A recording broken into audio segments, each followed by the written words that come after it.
ଆସନ୍ତୁ ଦେଖିବା ସର ମାଉସୀର ବୋହୂ ନିକି ରଜ ପର୍ବରେ କ'ଣ କରୁଛି।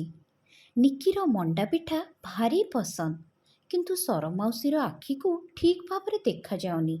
ପୁଅ ପଚରା ମା'କୁ ତାର ନେଇ ଆଖିର ଅପରେସନ୍ ଥରେ କରେଇ ସାରିଲାଣି, କିନ୍ତୁ ବିଶ୍ୱାସ କରିବେନି, ସେ ଜାଲୁ ଜାଲୁଆ ଆଖିରେ ବି ଏତେ ସୁନ୍ଦର ମଣ୍ଡାପିଠା ବୁଢ଼ୀ କେମିତି ଗଢ଼ୁଛି କେଜାଣି। ବାହାଘର ପରେ ବୋହୂର ପ୍ରଥମ ଥର ରଜ ପାଇଁ ସର ମାଉସୀ ସକାଳୁ ଉଠି ପୋଡ଼ପିଠା, ମଣ୍ଡାପିଠା, କ୍ଷୀରି, ମିଠା ସବୁ କରିଛି। କିନ୍ତୁ ବୋହୂ ନିକିକୁ କିଛି ଜଣା ନାହିଁ, ସେ ଖାଲି ଖାଇ ଜାଣେ। ଆସନ୍ତୁ ଦେଖିବା ସର ମାଉସୀ ଘରେ ରଜ ପର୍ବ। ରାଧା ମାଧବ ରାଧା ମାଧବ କୃଷ୍ଣ ମା କୃଷ୍ଣ ମା। କଣ ହେଲା ମା? ପିଠା ହେଲାଣି, ଜୋରେ ଭୋକ କଲାଣି। କଣ ହେଲା? ଆଲୋ ହେଇ, ତୁ ସିନା ମତେ ପିଠା କରିକି ଦବା କଥା। କି ଯୁଗ ଆସିଲା କେଜାଣି, ମୋ ଆଖିକୁ ଭଲ ଭାବରେ ଦିଶୁନି, ସେଥିରେ ମୁଁ ବୋହୂକୁ ପିଠା କରିକି ଦେବି। ବୁଢୀକୁ ନା ସବୁ ଦେଖାଯାଏ, ସବୁ ଶୁଣାଯାଏ, ନାଟକ ଖାଲି ଆର। ଆଲୋ କଣ କହିଲୁ? ନା ନା ନା କିଛି ନାହିଁ। ମୁଁ କଣ କହୁଥିଲି କି ମା, ତମ ହାତର ପିଠା ବାସେ ପରା। ଥାଉ ଥାଉ, ସେତିକି ଥାଉ, ଏତେ ଆଉ ସୁଆଗ ଦେଖାନି ମ। ତୁ ସିନା କହିବୁ ତୋ ମା ତତେ କିଛି ଶିଖାଇ ପଠେଇନି। ମା ସେମିତି କୁହନି। ଇଏ କଣ ହଉଛି ମା? 24 ଘଣ୍ଟା କୁଣ୍ଡେଇ କାଇଁ ହଉଛ କହିଲ? କଣ କରିବି କିଲୋ କହିଲୁ? ଏ ଗରମରୁ ମୋ ଚାରିଆଡେ ଘିମିରି ବାହାରି ପଡିଲାଣି। ତାହେଲେ ବୋରୋପ୍ଲସ୍ ଲଗାଅ, କୁଲ କୁଲ ଲାଗିବ। କଣ ଲାଗିବ? କୁଲୁ କୁଲୁ? କୁଲୁ କୁଲୁ ନୁହେଁ, କୁଲ କୁଲ। ହଉ ଦେଖିଆ ପକେଇଦବା ଆଉ ମତେ ଗୋଟେ କଥା କହିଲୁ, ତୁ ଗାଧେଇଲୁଣି? ନା ନା, ମୁଁ ଯାଏ ଗାଧେଇବି, ପୁଣି ନୂଆ ଡ୍ରେସ ପିନ୍ଧି ସଜବାଜ ହେଇ ପିଠା ପଣା ଖାଇ ମାର୍କେଟ ଯିବି। ମାର୍କେଟ କଣ ପାଇଁ ଯିବୁ? ମୁଁ ଆସେ ତମକୁ କହିବି। ଯାଉଛି। ଦେଖିଲେ ତ ମୋ ବୋହୂକୁ, ଆଜି ହଉଛି ରଜ, ମୋ ବୋହୂ ଏପର୍ଯ୍ୟନ୍ତ ଗାଧେଇନି, ଆଉ ବସି ପିଠା ମୁଁ ତା ପାଇଁ କରୁଛି। ମୁଁ ଯାଏ, ମୋର ବହୁତ କାମ ଅଛି। ଓହୋ। ରାଧା ମାଧବ ରାଧା ମାଧବ। ସର ମାଉସୀ ମଣ୍ଡାପିଠା ଗଢ଼ି ଘରର ସବୁ କାମ ସାରି ଶାନ୍ତିରେ ବସି ଖବର କାଗଜ ଯାଇ ପଢ଼ିଲାଣି, କିନ୍ତୁ ବୋହୂ ନିକିର ଏପର୍ଯ୍ୟନ୍ତ ଦେଖା ନାହିଁ, ତାର ଗାଧୁଆ ବି ସରିଲାନି। ଆସନ୍ତୁ ଦେଖିବା ଆଗକୁ କ'ଣ ହଉଛି। ପକ୍ଷପାତିତା ଓ ଅସମାନତା। ତେଲେଙ୍ଗାନା ରାଜଧାନୀ ଓହୋ, ଏ ଆଖି ଗୋଟେ କିଛି ଦିଶୁନି, ଚଷମାରେ ବି ଦିଶୁନି, ସବୁ ଜାଲୁ ଜାଲୁ ଦେଖା ହଉଛି। ହାଇଦ୍ରାବାଦ ଉପକଣ୍ଠରେ ଏକାଦଶ। ମା ଦେଖିଲା ମା, ମୁଁ କେମିତି ଦିଶୁଛି? ରାମ ରାମ ରାମ ରାମ, ଆଜି ପା ରଜଟା, ତୁ ପରା ଗୋଟେ ନୂଆ ବୋହୂ, ତୁ ସିନା ନୂଆ ଶାଢୀ, ଅଳତା, ସିନ୍ଦୁର ସବୁ ଲଗେଇକି ସଜବାଜ ହେଇକି ଆସିବା କଥା, ଆଉ ତୁ ଏ ଡ୍ରେସ ପିନ୍ଧି ଫୁଲେଇ ଯାଉଛୁ। ମା ମୁଁ ଫୁଲେଇ ହଉନି, ମୁଁ ଜାଣିଛି ମୁଁ ବହୁତ ଭଲ ଦେଖା ହଉଛି।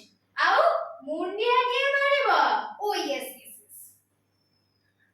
ହଉ ହଉ, ମୁଁ ଯାଏ, ମୋର କାମ ଅଛି, ଆସିଲେ ତମ ପାଇଁ ଗୋଟେ ସରପ୍ରାଇଜ ଆଣିବି।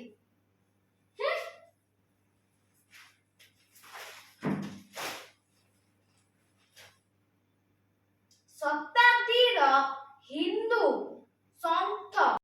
ହଁ ହଁ ଭାଇ, ସେଇଠି ରଖିଦିଅ, ସେଇଠି ରଖିଦିଅ। ଆଉ ହଁ, ପଛପଟେ ଯାଇକି ଇନଷ୍ଟଲ କରିଦବ ହେଲା।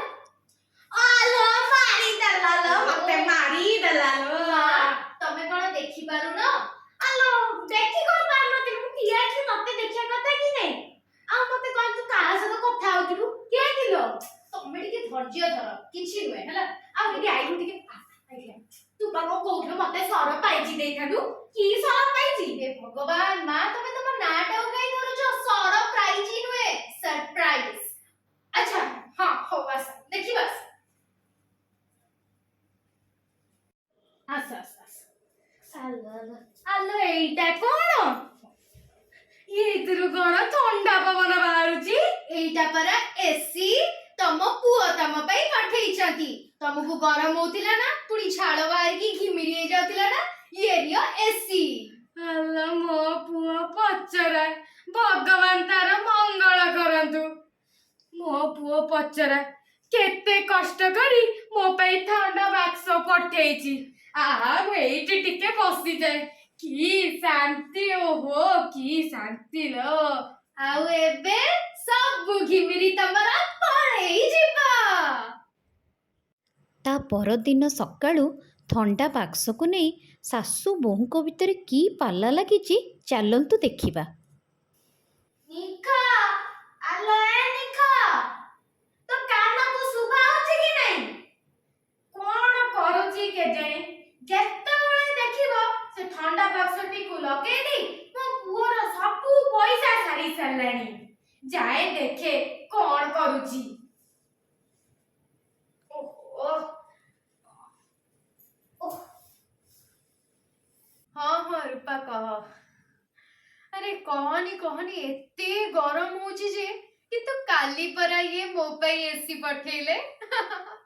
ହଁ, ଆଉ ତୁ କେମିତି ଅଛୁ? ଆଚ୍ଛା ଆଚ୍ଛା, ଆଉ ପୁଅ କେମିତି ଅଛି? ଆରେ ବାଃ, ଆଉ କଣ କହ? ନିଖା, ହଁ ନିଖା, ଓଏ ଲୋକଟା ଗୋଟେ ଶାନ୍ତି। ନା ତତେ କିଛି କହୁନି। ଆଚ୍ଛା ଶୁଣେ, ମୁଁ ଟିକେ ପଛରେ ତତେ କଲ୍ କରୁଛି ହେଲା। ଓ ମାନେ ମଣିଷଟା ଗୋଟେ ଶାନ୍ତିରେ ବସିବାକୁ ଦଉନି, ଯେତେବେଳେ ଦେଖ ଡାକ ଛାଡୁଛି। ମରିଲେ ଯାଇକି ମୁଁ ଶାନ୍ତିରେ ନିଶ୍ୱାସ ନିଅନ୍ତି, ଦେଖେ କାହିଁ ସେ ଡାକ ଛାଡୁଛି। କଣ ହେଲା? ନାଇଁ କଣ ହେଲା? ଇଏ ମୋର ମରିବାକୁ ଅପେକ୍ଷା କରିଛି। ମୁଁ ମଲା ପରେ କାଳେ ସେ ଶାନ୍ତିରେ ନିଶ୍ୱାସ ନବ। ଆଜି ମତେ ପାନେ ଦଉଛି।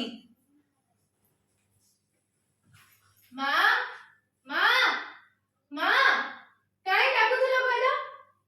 ଦେଖ ବୁଢୀ ନା ଶାନ୍ତିରେ ଶୋଇଛି। ମା ମା ମା ମା ମା ମା ମା, ନାଇଁ ମା, ତୋର କଣ ହେଲା ମା?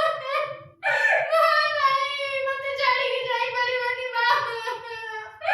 ତମେ ମତେ ପଦେ ନ କହିଲେ ତମ ଭାତ ହଜମ ହୁଏନି।